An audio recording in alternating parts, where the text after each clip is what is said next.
ಕರುನಾಡಿನ ಎಲ್ಲ ನನ್ನ ಪ್ರೀತಿಯ ವಿದ್ಯಾರ್ಥಿಗಳಿಗೆ ನಮಸ್ಕಾರ. ನಾನು ಮಹಾದೇವ್ ಕಡಕ್ಬೊಮ್ಮಿ, ಸ್ಪರ್ಧಾ ಚಾಲುಕ್ಯ ಗೋಕಾಕ್. ಆತ್ಮೀಯ ವಿದ್ಯಾರ್ಥಿ ಮಿತ್ರರೇ, ಇವತ್ತಿನ ಈ ಒಂದು ವಿಡಿಯೋದ ಒಂದು ಮುಖ್ಯ ಉದ್ದೇಶ ಏನೆಂದರೆ, ನಮ್ಮ ಕೇಂದ್ರ ಮಟ್ಟದಿಂದ ಒಂದು ಹೊಸ ಹುದ್ದೆಗಳ ಕಾಲ್ಫಾರ್ಮ್ ಆಗ್ಯದ. ಅದು ಯಾವ್ದು ಕೇಳಿದಾಗ SSC JD 2024-25 ಕಾಲ್ಫಾರ್ಮ. ನಮ್ಮ ಕೇಂದ್ರ ಮಟ್ಟದಲ್ಲಿ ಅನೇಕ ವಿದ್ಯಾರ್ಥಿಗಳು ಎಲ್ಲ ಎಕ್ಸಾಮ್ಗಳಿಗೆ ಪ್ರಯತ್ನಪಟ್ಟು ತಮ್ಮ ಹುದ್ದೆಗಳಲ್ಲಿ ಯಶಸ್ವಿಯಾಗಿ, ಅಷ್ಟೇ ವ್ಯಕ್ತಿಗಳು ಏನಾಗಿದ್ದಾರೆ ಅಂದರೆ ಫೇಲ್ಯೂರ್ ಆಗಿದ್ದಾರೆ. ಅಂಥ ವ್ಯಕ್ತಿಗಳಿಗೆ ಮತ್ತು ಇನ್ನು ಹೊಸದಾಗಿ ಪ್ರಯತ್ನ ಮಾಡ್ತಕ್ಕಂಥ ಅಭ್ಯರ್ಥಿಗಳಿಗೆ 2024ರ SSC JD ಒಂದು ಒಳ್ಳೆಯ ಅವಕಾಶ ಅಂತ ಹೇಳ್ತಾ, ಈಗ SSC JD ಅಗ್ನಿವೀರ ಆಯಿತು, ನಂತರದಲ್ಲಿ ಇನ್ನೂ 6 ಎಕ್ಸಾಮ್ಸ್ಗಳಲ್ಲಿ ಯಾರ್ಯಾರು ಫೇಲ್ ಆಗಿರ್ತಕ್ಕಂಥ ವ್ಯಕ್ತಿಗಳಿಗೆ ಇದು ಒಂದು ಒಳ್ಳೆಯ ಸುವರ್ಣ ಅವಕಾಶ. ಯಾಕೆ ಇದ್ದಾಗ ಒಂದು ಸಲ ಸೋತೇನಂತೇಳಿ ಮನೆಯಲ್ಲಿ ಕೊಂಡೋಗೋ ಬದಲಾಗಿ ಅದನ್ನು ಏನು ಮಾಡ್ರಂದ್ರೆ ಮರು ಪ್ರಯತ್ನ ಮಾಡ್ರೆ ಆಟೋಮೆಟಿಕ್ ಏನಾಗ್ತದ, ಯಶಸ್ಸು ನಮ್ಮದು ಆಗೇ ಆಗ್ತದ ಅಂತ ಹೇಳ್ತಾ, ಆತ್ಮೀಯ ವಿದ್ಯಾರ್ಥಿ ಮಿತ್ರರೇ, ಈ 2024ರ ಕಾಲ್ಫಾರ್ಮ್ ಒಳಗೆ SSC JD ಬಹಳ ದಿನಗಳಿಂದ ಕಾತುರದಿಂದ ಕಾಯ್ತಕ್ಕಂಥ ಒಂದು ಕಾಲ್ಫಾರ್ಮ ಈಗ ಏನಾಗೈತೆ ಅಂದರೆ ಇದು ಹೊರಗಡೆ ಬಿಟ್ಟಿದ್ದಾರೆ. 2024ರ ಕಾಲ್ಫಾರ್ಮ 5/9/2024ರಿಂದ ಇದೇನಾಗೈತೆ ಅಂದ್ರೆ ಅಪ್ಲಿಕೇಶನ್ ಹಾಕಲು ಪ್ರಾರಂಭ ಡೇಟನ್ನು ಕೊಟ್ಟಾರ. ಎಂಡಿಂಗ್ 14/10/2024ರವರೆಗೆ ಎಂಡಿಂಗ್ ಡೇಟ್ ಇರ್ತದ. ಸೊ ಹಾಗಾಗಿ ಅಪ್ಲಿಕೇಶನ್ ಹಾಕ್ತಕ್ಕಂಥ ಅಭ್ಯರ್ಥಿಗಳು ಬಹಳ ಜಾಗರೂಕತೆಯಿಂದ ಮೊಬೈಲ್ನಲ್ಲಿ ಅದು ಅಪ್ಲಿಕೇಶನ್ ಹಾಕಕ್ಕೆ ಹೋಗ್ಬೇಡ್ರಿ. ಯಾಕೆ ಇದ್ದಾಗ ಸಿಕ್ಕಿರ್ತಕ್ಕಂಥ ಅವಕಾಶಗಳನ್ನು ಒಳ್ಳೆಯ ಮಟ್ಟದಿಂದ ಸದುಪಯೋಗ ಪಡಿಸ್ಕೊಳ್ರಿ. ₹100 ಏನು ಖರ್ಚು ಆದರೂ ಆಗಲಿ, ಆದರೆ ಮೊಬೈಲ್ನಲ್ಲಿ ಹಾಕ್ತಾ ಏನಾದರೂ ಪ್ರಾಬ್ಲಮ್ಗಳನ್ನು ಮಾಡ್ಕೋಬೇಡ್ರಿ. ಸಮೀಪ ಇರತಕ್ಕಂಥ ಯಾವುದಾದ್ರು ಒಂದು ಆನ್ಲೈನ್ ಸೆಂಟರ್ಗೆ ಹೋಗಿ ನಿಮ್ಮ ಅಪ್ಲಿಕೇಶನನ್ನು ಸರಿಯಾಗಿ ಫಿಲಪ್ ಮಾಡಿ ಅಂತ ಹೇಳ್ತಾ, ಆತ್ಮೀಯ ವಿದ್ಯಾರ್ಥಿ ಮಿತ್ರರೇ, ಬಹಳ ದಿನಗಳಿಂದ ಏನು ಕಾಯ್ತಾ ಇದ್ದೆವು ಆ SSC JDಗಾಗಿ, ಆ SSC JD ಏನಾಗಿತ್ತು ಅಂದರೆ ಇವತ್ತು ನಮಗೆ ಕಾಲ್ಫಾರ್ಮ್ ಆಗ್ಯದ ಅಂತೇಳಿ. ಯಾಕೆ ಇದ್ದಾಗ ಏನೂ ಇಲ್ಲಂದ್ರೂ ಹೋದ ತಿಂಗಳ 27ನೇ ತಾರೀಕು ಇದು ಕಾಲ್ಫಾರ್ಮ್ ಆಗ್ತದೆ ಅಂದಿರು, ನಂತರದಲ್ಲಿ ಏನು 2ನೇ ತಾರೀಕು ಆಗ್ತದೆ ಅಂದರು, ನಂತರದಲ್ಲಿ ಏನು ಕೇಳಿದಾಗ 5ನೇ ತಾರೀಕಿಂದ ಏನಾಯ್ತು ಅಂದರೆ ಇದು ಯಶಸ್ವಿಯಾಗಿ ಪ್ರಾರಂಭ ಆಯಿತು. ಬಹಳ ದಿನಗಳ ಕಾಲದಿಂದ ಕಾತರದಿಂದ ಕಾಯ್ತಕ್ಕಂಥ ಈ ಒಂದು ಕಾಲ್ಫಾರ್ಮ ಯಾವ್ಯಾವ ರೀತಿ ನಮಗೆ ಪ್ರಮುಖ ಮಾಹಿತಿಗಳು ಏನೇನಿದ್ದು ಅಂತೇಳಿ ನೋಡ್ತಾ ಇರೋ. ಒಟ್ಟು ಟೋಟಲ್ ಪೋಸ್ಟ್ಗಳ 39,481ಕ್ಕಿಂತಲೂ ಏನಾಗಿದೆ ಅಂದರೆ ಪ್ಲಸ್ ಹೆಚ್ಚಿಗೆ ಆಗ್ತಾವೆ. ಇನ್ನೂ ಏನೂ ಇಲ್ಲಂದ್ರೂ ಒಂದು 10,000 ಪೋಸ್ಟ್ಗಳು ಇದಕ್ಕೆ ಆ್ಯಡ್ ಆಗ್ಬೋದು. ನಿಯರ್ ಬೈ ಒಂದು 50,000 ತನಕ ಏನಾಗ್ತಾವ ಅಂದ್ರೆ ಪೋಸ್ಟ್ಗಳ ಕಾಲ್ಫಾರ್ಮ್ ಆಗ್ತಾವ. ಅದರಲ್ಲಿ ನಮ್ಮ BSF ಎಷ್ಟು ಐತೆ ಕೇಳಿದಾಗ 13,306 ಪೋಸ್ಟ್ ಐತಿ. 13,306 ಪೋಸ್ಟ ಇದು ಯಾವ ಕೇಳಿದಾಗ BSF ಅಂತೇಳಿ ನೋಡ್ತೀವಿ ನಾವು. ಇನ್ನು ನೆಕ್ಸ್ಟ್ ನಂತರದಲ್ಲಿ CISF, ನಮ್ಮ ಹುಡುಗರು ಅತಿ ಹೆಚ್ಚು ಇಷ್ಟಪಡೋದಿದ್ನ ಯಾವ್ದ CISF. ಆ ಚುಕ್ಕಿ ಕಾಕಿ ಡ್ರೆಸ್ ನೋಡ್ರನ ಏನೋ ಒಂದು ಪಿದ ಆಗ್ತಿರ್ತಾವ. ಹಾಗಾಗಿ ಇಲ್ಲಿ CISF ಎಷ್ಟು ಕಾಲ್ಫಾರ್ಮ್ ಐತಿ ಕೇಳಿದಾಗ 6,430 ಪೋಸ್ಟ್ಗಳು ಏನು ಕೇಳಿದಾಗ CRPF ಕಾಲ್ಫಾರ್ಮ್ ಐತಿ. ಈ ಡ್ರೆಸ್ ಹಾಕಬೇಕಾದ್ರೆ ನೀವು ಭಾಳ ಪುಣ್ಯ ಮಾಡಿರ್ಬೇಕು. ಯಾಕೆ ಕೇಳಿದಾಗ ಆ ರೀತಿ ಆ ಡ್ರೆಸ್ ಕದರನ ಇರ್ತದ ಅಂತೇಳಿ. ಯಾಕೆ ಕೇಳಿದಾಗ CISF ಇಲ್ಲಿ ಟೋಟಲ್ SSC ರಿಕ್ರೂಟ್ಮೆಂಟ್ ಒಳಗ ಒಂದು ಅತಿ ಹೆಚ್ಚ ಎಲ್ಲರೂ ಇಷ್ಟಪಡ್ತಕ್ಕಂಥದ್ದು ಯಾವ್ದೈತಿ ಅಂದ್ರೆ ಈ CISF ಐತಿ. ಅದು ಎಷ್ಟು ಐತಿ ಕೇಳಿದಾಗ 6,430 ಪೋಸ್ಟ್ಗಳನ್ನು ಕಾಲ್ಫಾರ್ಮ್ ಮಾಡಿದಾನ ಅಂತೇಳಿ. ಇನ್ನೊಂದು CRPF, ಅದ್ರ ಜೊತೆಗೆ CRPF ನೋಡ್ರಿ, CRPF 11,299 ಹುದ್ದೆಗಳ ಕಾಲ್ಫಾರ್ಮ್ ಐತಿ. 11,299 ಹುದ್ದೆಗಳು ಯಾವ್ದು ಕೇಳಿದಾಗ CRPF ಕಾಲ್ಫಾರ್ಮ್ ಐತಿ. ನಂತರ SSB ನೋಡ್ರಿ, SSB 819 ಹುದ್ದೆಗಳನ್ನು ಕೊರ್ದಾರ. 819 ITBP ಹುದ್ದೆಗಳು ಇವ 2,564 ಹುದ್ದೆಗಳದಾವ. 2,564 ಹುದ್ದೆಗಳು ITBP ಒಳಗೆ ಕರ್ದಾರ. ನೆಕ್ಸ್ಟ್ ಆಸಾಂ ರೈಫಲ್ಸ್ ನೋಡ್ರಿ, ಆಸಾಂ ರೈಫಲ್ಸ್ ಇವೆಷ್ಟು ಕೇಳಿದಾಗ 1,148 ಕರ್ದಾನೆ. 1,148 ಹುದ್ದೆಗಳು ಆಸಾಂ ರೈಫಲ್ಸ್ ಅಂತೇಳಿ ಕರ್ದಾನ. ಇನ್ನು SSF ಒಳಗೆ 35 ಹುದ್ದೆಗಳದಾವ. NCB ಒಳಗೆ ಎಷ್ಟದಾವ ಅಂದ್ರೆ 11 ಹುದ್ದೆಗಳದಾವ. ಈ ರೀತಿ ನಮ್ಮಲ್ಲಿ ಏನು ಕೇಳಿದಾಗ ಟೋಟಲ್ ಈ ರೀತಿ ಕಾಲ್ಫಾರ್ಮ್ ಆಗ್ಯದ. ಓಕೆ ಆತ್ಮೀಯ ವಿದ್ಯಾರ್ಥಿ ಮಿತ್ರರೇ, ಈ ರೀತಿ 39,481 ಹುದ್ದೆಗಳನ್ನು ಈ ವಿವಿಧ ಇಲಾಖೆಗಳಲ್ಲಿ ಹರಿದು ಹಂಚಲಾಗಿದೆ. ಅದರಲ್ಲಿ ನಮ್ಮ ಬಾಯ್ಸ್ ಮೇಲ್ ಎಷ್ಟು ಹುದ್ದೆಗಳ ಕೊಟ್ಟಾರಂದ್ರ ಈಗ 35,612 ಮೇಲ್ ಎಷ್ಟೈತೆ ಅಂದ್ರೆ ಇಲ್ಲಿಗ 32,612 ಹುದ್ದೆಗಳದಾವ. ಆತ್ಮೀಯ ವಿದ್ಯಾರ್ಥಿಗಳೇ, ಇದನ್ನ ಸರಿಯಾಗಿ ತಿಳಿದುಕೊಳ್ಳ್ರಿ. ಯಾಕೆ ಕೇಳಿದಾಗ ಪದೇ ಪದೇ ನನ್ನ ಆರ್ಮಿ ಹುಡುಗರೆಲ್ಲ ಕೇಂದ್ರ ಮಟ್ಟದಲ್ಲಿ ಏನು ಪ್ರಯತ್ನ ಮಾಡ್ತಿರ್ತಾರಲ್ಲ, ಎಲ್ಲ ನನ್ನ ಆರ್ಮಿ ಹುಡುಗರು ಹೇಳ್ತಿರ್ತಾರ, ಸರ್ ಈ ಸಲ ನಂದು ಪಾಯಿಂಟ್ದಾಗ ಹೋತ್ರಿ, ಈ ಸಲ ನನ್ನ 2 ಮಾರ್ಕ್ದಾಗ ಹೋಯ್ತ್ರಿ, ಈ ಸಲ ನನ್ನ 2 ಮಾರ್ಕ್ದಾಗ ಹೋಯ್ತ್ರಿ. ಸರ ಯಾಕೆ ಹೋಯ್ತು? ಹೋಗಿದ್ದಕ್ಕಾಗಿ ನೀನು ಅಲ್ಲೇ ಫೀಲ್ ಮಾಡ್ಕೊತ್ಕೊಂಡು ಬೇಡ, ಮತ್ತೆ ಮರಳಿ ಏನು ಮಾಡ್ಕಿದಾಗ ಪ್ರಯತ್ನ ಮಾಡು.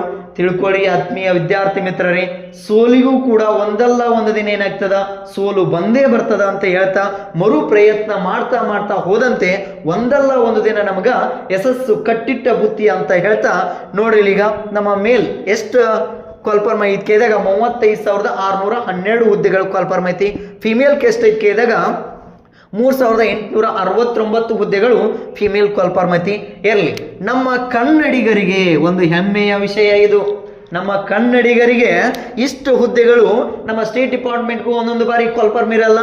ಆದರೂ ಕೂಡ ಸೆಂಟ್ರಲ್ ಡಿಪಾರ್ಟ್ಮೆಂಟ್ದಿಂದ ನಮ್ಮ ಕನ್ನಡಿಗರಿಗೆ ಎಷ್ಟು ಅದಾವ ಕೇಳಿದಾಗ 998 ಹುದ್ದೆಗಳು ಕಂಡು ಬರ್ತಾವ. 998 ಹುದ್ದೆಗಳು ಸಾಮಾನ್ಯ ಮಾತಲ್ರಿ ಇದು. ಯಾಕೆದಾಗ ಇಷ್ಟು ನಮ್ಮ ಸ್ಟೇಟ್ ಡಿಪಾರ್ಟ್ಮೆಂಟ್ದಿಂದ ಕೆಲವು ಇಲಾಖೆಗಳಲ್ಲಿ ಕರೆಯಂಗಿಲ್ಲ, ಆದರೂ ಕೂಡ ಇದು ಬಂದಿದ್ದು ಎಲ್ಲಿಂದ? ಸೆಂಟ್ರಲ್ ಡಿಪಾರ್ಟ್ಮೆಂಟ್ದಿಂದ 998 ಹುದ್ದೆಗಳನ್ನು ಕರೆದ. ಬಹಳ ಸುವರ್ಣಾವಕಾಶ ಇದು. ಇನ್ನೊಂದು ತಿಳ್ಕೊರಿ, ಅದರಲ್ಲಿ ಮೇಲ್ ಡಿಪಾರ್ಟ್ಮೆಂಟ್ಗೆ ಎಷ್ಟು ಅದಕ್ಕೆ ಇದ್ದಾಗ ಅಂದ್ರೆ ಪುರುಷರಿಗೆ 897 ಹುದ್ದೆಗಳು ಕಾಲ್ಫಾರ್ಮ್ ಆಗಿದಾವ. ಫಿಮೇಲ್ಗೆ ಎಷ್ಟು ಇದ್ದಾಗ 98 ಹುದ್ದೆಗಳದಾವ. ಇದು ಸರಿಯಾಗಿ ಬಳಕೆ ಮಾಡ್ಕೋರಿ.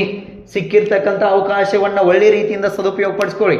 ಒಂದು ಬಾರಿ ನೀವು ಕಳ್ಕೊಂಡಿದ್ರಂದ್ರ ಮತ್ತೊಂದು ಬಾರಿ ಪುನಃ ಪ್ರಯತ್ನಿಸುವಾಗ ಅವಾಗ ಏನಾಗ್ಬೋದು, ಎಲ್ಲದರಲ್ಲೂ ಕೂಡ ಬರೀ ಫೇಲ್ಯೂರ್ ಆಗ್ಬೋದು. ಅದಕ್ಕಾಗಿ ಸಿಕ್ಕಿರ್ತಕ್ಕಂಥ ಅವಕಾಶ ಏನ್ ಮಾಡ್ರಿ, ಸರಿಯಾಗಿ ನೀವು ಬಳಕೆ ಮಾಡ್ಕೋರಿ ಅಂತೇಳಿ ಇರ್ಲಿ. ಇನ್ನು ನೆಕ್ಸ್ಟ್ ನೋಡೋಣ. ಇಲ್ಲಿಗ ನಂತರದಲ್ಲಿ ಫಿಸಿಕಲ್ ಡಿಪಾರ್ಟ್ಮೆಂಟ್ ಯಾವ ರೀತಿ ಐತಿ. ಫಿಸಿಕಲ್ ನೋಡಿದಾಗ ಮೇಲ್ ಯಾವ ರೀತಿ ಐತಿ, ಫಿಮೇಲ್ ಯಾವ ರೀತಿ ಐತಿ ನೋಡೋಣ. ಅದರಲ್ಲಿ ಹೈಟ್ ನೋಡ್ರಿ, ಇದು ಒಂದು ಒಳ್ಳೆಯ ಅವಕಾಶ. ಯಾಕೆ ಕೇಳಿದಾಗ ಎಲ್ಲರೂ 170 ಇರಂಗಿಲ್ಲ, ಅದರಲ್ಲೂ ಕಡಿಮೆ ಇರ್ತಾವ. ಅವು ಕಡಿಮೆ ಇದ್ದಿದ್ದು ಇಲ್ಲೇ ಹೊರಗುಳ್ದು, ಅವ್ರ ಬಗ್ಗೆ ಏನು ತಲೆ ಕೆಡ್ಸೋಬೇಡ್ರಿ. 170 ಇತ್ತಂದ್ರೆ ಫಿಕ್ಸ್ ನಾನೊಂದು ಹುದ್ದೆ ಸೆಂಟ್ರಲ್ ಡಿಪಾರ್ಟ್ಮೆಂಟ್ ಒಳಗ ಫಿಕ್ಸ್. ಈ SSC ರಿಕ್ರೂಟ್ಮೆಂಟ್ ಒಳಗ ನಂದೊಂದು ಫಿಕ್ಸ್ ಹುದ್ದೆ ಐತಿ, ನಂದು ಜಾಬ್ ಅಂತ ತಿಳ್ಕೊಂಬಿಡ್ರಿ. ಇಲ್ಲಿಗ ಹಂಗಾದ್ರ ಹೈಟ್ ಎಷ್ಟು ಕೇಳಿದಾಗ ಎಲ್ಲರಿಗೂ ಕೂಡ 170 ಐತಿ. ಎಷ್ಟೈತಿ ಅದ್ರದ 170 ಐತಿ ಅಂತೇಳಿ ನೋಡ್ತೇವೆ. ಹಂಗಾದ್ರ ST ಒಂದು ಕ್ಯಾಟಗರಿಗೆ ಏನೈತಿ ಕೇಳಿದಾಗ ಕಡಿಮೆ ಪ್ರಮಾಣದ ಹೈಟ್ ಇಟ್ಟಿದಾನ. ಅದು ಎಷ್ಟು ಕೇಳಿದಾಗ 162 ಅಂತೇಳಿ ಇಟ್ಟಾನ. ಎಷ್ಟು ಇಟ್ಟಾನ ಇಲ್ಲಿ? 162 ಇಟ್ಟಾನ. ಈ ನೆಕ್ಸ್ಟ್ ಚೆಸ್ಟ್ ನೋಡಿದಾಗ ಅದರಲ್ಲಿ ಫಿಮೇಲ್ಗೆ ಎಷ್ಟೈತಿ ಅಂದ್ರೆ ಹೈಟ್ 157, ಫಿಮೇಲ್ಕ 157 ಐತಿ. ಈ ನೆಕ್ಸ್ಟ್ ST ಕ್ಯಾಟಗರಿಗೆ ಅದೆಷ್ಟು ಕೇಳಿದಾಗ 150 ಐತಿ. ST ಕ್ಯಾಟಗರಿಗೆ 150 ಏನು ಕೇಳಿದಾಗ ಹೈಟ್ಗಳನ್ನು ಕೇಳಿದಾನ. ಇನ್ನು ಚೆಸ್ಟ್ ಎಷ್ಟೈತಿ ಕೇಳಿದಾಗ 80ದಿಂದ 85. ಇದೇನು ನಾರ್ಮಲ್ 80 ಇರ್ತದ, ಹೆಚ್ಚಿಗೆ ಮಾಡಿದಾಗ 85 ಆಗೇ ಆಗ್ತದ. ಇದೇನು ಕೇಳಿದಾಗ ನಮ್ಮ ಇವ ಹುಡುಗರಿಗೆ ಏನು ಅಷ್ಟೇನ ದೊಡ್ಡದೇನು ಮಾತಲ್ಲ.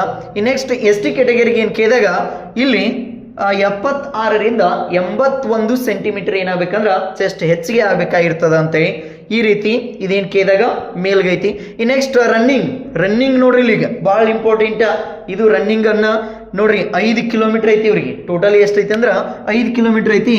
ಅದೇನು ಕೇಳಿದಾಗ 24 ಮಿನಿಟ್ಸ್. 5 ಕಿಲೋಮೀಟರ್ ರನ್ನಿಂಗ್ ಅನ್ನ 24 ಮಿನಿಟ್ಸ್ ಐತಿ. ಅದು ಫಿಮೇಲ್ ನೋಡ್ರಿ ಇಲ್ಲಿ 1600 ಮೀಟರ್ ಎಷ್ಟು ಕೇಳಿದಾಗ ಇದು 8.30 ಸೆಕೆಂಡ್. 8.30 ಸೆಕೆಂಡ್ ಯಾರಿಗೆ ಕೇಳಿದಾಗ ಫಿಮೇಲ್ಗೆ ಐತಿ. ಎಲ್ಲದರಲ್ಲೂ ಪ್ರಯತ್ನ ಮಾಡಿ ಕೆಲವು ಬಾರಿ ಒಂದೊಂದು ಬಾರಿ ಏನಾಗ್ತಿರ್ತದೆ ಕೇಳಿದಾಗ ಯಾವುದಾದ್ರೂ ಒಂದು ಹಂತದಲ್ಲಿ ಫೇಲ್ ಆಗ್ತಿರ್ತೀವಿ. ಇನ್ನೊಂದು ತಿಳ್ಕೊರಿ, ಯಾವುದಾದ್ರೂ ಒಂದು ಹಂತದಲ್ಲಿ ಫೇಲ್ ಆಗೋಕ್ಕಿಂತ ಮುಂಚಿತವಾಗಿ ಸತತ ಪ್ರಯತ್ನ ಮಾಡಿದ್ರ ತಕ್ಕಂತೆ ಏನಾಗ್ತದ ಪ್ರತಿಫಲ ಸಿಕ್ಕೇ ಸಿಗ್ತದ ಅಂತ ಹೇಳ್ತಾ ಇನ್ನು ನೆಕ್ಸ್ಟ್ ಏಜ್ಗಳು ನೋಡ್ರಿ. ಈಗ ಇದಕ್ಕೆ ಕಾಲ್ಫಾರ್ಮ್ ಏಜ್ ಎಷ್ಟೈತಿ ಕೇಳಿದಾಗ 18ರಿಂದ 23 ಫಿಕ್ಸ್. ಸೆಕೆಂಡ್ PU ಮುಗಿದಿತ್ತಂದ್ರೆ ಸಾಕು, 10th ಬೇಸ್ರಿ ಇದು. ಸೆಕೆಂಡ್ PU ಮುಗಿದಿತ್ತಂದ್ರೆ ಇದಕ್ಕೆ ಅಪ್ಲೈ ಮಾಡ್ಬೋದು ನಾವು. 18ರಿಂದ 23 ತನ ಐತಿ. 18ರಿಂದ 23 ತನ ಏನೈತಿ ಅಂದ್ರೆ ಇದಕ್ಕೆ ವಯೋಮಿತಿ ಕೊಟ್ಟಾರ. ಈ ನೆಕ್ಸ್ಟ್ OBC ನೋಡ್ರಿ. OBC ಏನ್ ಮಾಡ್ಯಾರ ಅಂದ್ರ 3 ಇಯರ್ಸ್ 3 ವರ್ಷ ಏನ್ ಮಾಡಿದಾನ ಎಕ್ಸ್ಟ್ರಾ ಕೊಟ್ಟಾನ. OBC ಅವರಿಗೆ 3 ವರ್ಷ ಏನ್ ಮಾಡಿದಾನ ಎಕ್ಸ್ಟ್ರಾ ಕೊಟ್ಟಿದಾನ. ಅದು ಒಂದು ಒಳ್ಳೆಯ ಅವಕಾಶ. ಹಂಗಾರೆ ಕ್ವಾಲಿಫಿಕೇಶನ್ ಏನಾಗಿರ್ಬೇಕ್ರಿ sir? Just 10th pass. 10th pass ಆಗಿ ನಾ ಕಬ್ ಕಡಿಯಾಕ ಹೊಂಟಿದ್ದೇನೆ ಸಾಕು, ಅವಾಗ ಬಂದು ಇಲ್ಲಿ ಅಪ್ಲೈ ಮಾಡ್ಬೋದು ನಾವು. ಹಾಗಾಗಿ 10th ಪಾಸ್ ಆಗಿದ್ರೆ ಸಾಕ, ಅದೇನು ಕೇಳಿದಾಗ ಇಲ್ಲಿ ಅಪ್ಲೈ ಮಾಡ್ಬೋದು. ಇನ್ನೊಂದು ಸೆಂಟ್ರಲ್ ಡಿಪಾರ್ಟ್ಮೆಂಟ್ ಪ್ರಯತ್ನ ಮಾಡ್ತಕ್ಕಂಥ ಎಲ್ಲ ಅಭ್ಯರ್ಥಿಗಳು ಕೇವಲ ಇದರ ಮೇಲೆ ನಿಂತಿರ್ತಾರ, ಯಾವುದು 10th ಮೇಲೆ. ಅದಕ್ಕಾಗಿ ಈ ಜಸ್ಟ್ 10th ಪಾಸ್ ಆಗಿದ್ರೆ ಸಾಕ, ಸರ್ ನಂದು ಕೇವಲ 10th ಅಷ್ಟ ಆಗೈತಿ ಅಂತ ಅನ್ಕೊಂಡ್ ಕುಂಡಾಕ್ ಹೋಗ್ಬೇಡ್ರಿ. ಅದ್ರ ಮೇಲೂ ಕೂಡ ಏನ್ ಮಾಡ್ಬೋದು, ನಾವು ಇಲ್ಲಿಗ ಜಾಬ್ ಅನ್ನ ಪಡಿಬಹುದು. ಅದೇ ಇಲ್ಲಿ SSC JD ಒಳಗ ಪಡಿಬಹುದು ಅಂತ ನೋಡ್ತೀವಿ ನಾವು. ಹಂಗಾದ್ರ ಈ ರೀತಿ ಏನಾಗಿತ್ತು ಕೇಳಿದಾಗ ಕ್ವಾಲಿಫಿಕೇಶನ್ ಐತಿ. ಇಷ್ಟೆಲ್ಲ ರಿಕ್ರೂಟ್ಮೆಂಟ್ ಏನಾಗಿದಾವ ಅಂದ್ರ ನಮ್ಮಲ್ಲಿ ಕಾಲ್ಫಾರ್ಮ್ ಆಗಿದಾವ. ಆತ್ಮೀಯ ವಿದ್ಯಾರ್ಥಿ ಮಿತ್ರರೇ, ಇದೇ ತಿಂಗಳು ಬರುವ 17ನೇ ತಾರೀಕು 17/9/2024 ಏನು ಮಾಡ್ತಾ ಇದ್ದೇವೆ ಅಂದ್ರೆ ಮಂಗಳವಾರದಿಂದ ಹೊಸ ಬ್ಯಾಚ್ಗಳನ್ನು ಹಾಕಿದೆವು. ಹಂಗಾದ್ರೆ ನೀವು ಮೊದಲು ಬಂದ ಒಂದೆರಡು ದಿನ ಕುಂತು ನೋಡಿ, ನಿಮಗೇನಾದರೂ ಒಳ್ಳೆಯ ಮಾದರಿಯ ಅನಿಸ್ತಾ ಇತ್ತಂದ್ರೆ ಇವಾಗ ಏನು ಮಾಡ್ಬೋದು, ಇಲ್ಲಿ ಅಡ್ಮಿಷನನ್ನು ಪಡಿಬೋದು. ಇಲ್ಲಿ ಅನೇಕ ರೀತಿಯ ಟೀಚರ್ಸ್ಗಳನ್ನ ಕರೆಸ್ತೇವೆ. ಯಾಕೆ ಇದಾಗ ಮುಂದಿನ ಸಿಲೆಬಸ್ನಲ್ಲಿ ಹೇಳ್ತೇನೆ ಯಾರ್ಯಾರು ಸಬ್ಜೆಕ್ಟ್ ಯಾರ್ಯಾರು ಟೀಚರ್ಸ್ ಹೇಳ್ತಾರ ಅಂತೇಳಿ, ಸಿಲೆಬಸ್ ಯಾವ ರೀತಿ ಐತಿ, ನೆಕ್ಸ್ಟ್ ಮಾರ್ಕ್ಸ್ಗಳನ್ನು ಯಾವ ರೀತಿ ನಾವು ತೆಗಿಬಹುದು, ಯಾವ ಸಬ್ಜೆಕ್ಟ್ ಒಳಗೆ ನಾವು ಹೆಚ್ಚಿನ ಮಾರ್ಕ್ಸನ್ನು ತೆಗಿಬಹುದು, ಯಾವ ಸಬ್ಜೆಕ್ಟ್ ಮೇಲೆ ನಾವು ಜಾಸ್ತಿ ಒತ್ತು ಕೊಟ್ಟರೆ ಕ್ಲಿಕ್ ಆಗ್ತೀವಿ ಅಂತೇಳಿ ನಾನು ನೆಕ್ಸ್ಟ್ ವಿಡಿಯೋ ಒಳಗೆ ತಿಳಿಸ್ಕೊಡ್ತೇನೆ. ಈಗ ಬರ್ತಕ್ಕಂಥ 17ನೇ ತಾರೀಕು ಆ ಡೇಟನ್ನು ಫಿಕ್ಸ್ ನೆನ್ಪಿಟ್ಕೋರಿ. 17ನೇ ತಾರೀಕಿಂದ ಮಂಗಳವಾರದಿಂದ ನಮ್ಮಲ್ಲಿ ಹೊಸ ಬ್ಯಾಚ್ ಸ್ಟಾರ್ಟ್ ಆಗ್ತಾ ಇದೆ. ಮೊದಲು ಒಂದೆರಡು ದಿನ ಕುಂತ್ ನೋಡ್ರಿ, ನಂತರ ನಿಮಗೆ ಏನಾದರೂ ಇಷ್ಟ ಆಯ್ತಂದ್ರ ಅದಕ್ಕೆ ಏನು ಮಾಡ್ಬೋದು, ಅಡ್ಮಿಷನ್ ಅನ್ನ ತಗೋಬಹುದು ಅಂತೇಳಿ. ಆತ್ಮೀಯ ವಿದ್ಯಾರ್ಥಿ ಮಿತ್ರರೇ, ಆ ಇನ್ಸ್ಟಿಟ್ಯೂಟ್ ನೇಮನ್ನು ಕರೆಕ್ಟ್ ಆಗಿ ತಿಳ್ಕೊಳ್ರಿ. ಯಾಕೆ ಇದಾಗ ಇನ್ಸ್ಟಿಟ್ಯೂಟ್ ನೇಮ್ಗಳನ್ನು ಹೇಳ್ಕೊಂಡ ಅನೇಕ ಜನ ಏನು ಮಾಡತ್ತಾರ ಅಂದ್ರೆ ಇಲ್ಲಿ ಬೇರೆಯವ್ರ ಹೆಸರು ಹೇಳ್ಕೊಂಡ ತಾವ ಅಡ್ಮಿಷನ್ ತಗೋತಿರ್ತಾರ. ಅದಕ್ಕಾಗಿ ಇನ್ಸ್ಟಿಟ್ಯೂಟ್ ನೇಮ್ ಕರೆಕ್ಟ್ ಆಗಿ ನೋಡ್ರಿ. ಸ್ಪರ್ಧಾ Chalukya Gokak LET college road Ganga hospital opposite ಏನೈತೆ ಕೇಳಿದಾಗ ನಮ್ಮ ಒಂದು ಅಕಾಡೆಮಿ ಕಂಡು ಬರ್ತದ. ಒಂದೆರಡು ದಿನ ಬಂದು ಕುಂತ್ಕೊಂಡು ನೋಡಿ, ನಂತರ ನಿಮ್ಗೆ ಏನಾಗತ್ತಿತ್ತಂದ್ರ ಇಷ್ಟ ಆಗತ್ತಿತ್ತಂದ್ರ ನೀವು ಏನು ಮಾಡ್ರಿ, ಅಡ್ಮಿಷನ್ ಅನ್ನ ಮಾಡಬಹುದು ಅಂತ ಹೇಳ್ತಾ, ಆತ್ಮೀಯ ವಿದ್ಯಾರ್ಥಿ ಮಿತ್ರರೇ, ಮುಂದಿನ ವಿಡಿಯೋದಲ್ಲಿ ಇದರ ಸಿಲೆಬಸ್ ಯಾವ ರೀತಿ ಐತಿ ಅಂತೇಳಿ ನೋಡೋಣ. ಅಲ್ಲಿವರೆಗೆ ನಮಸ್ಕಾರ.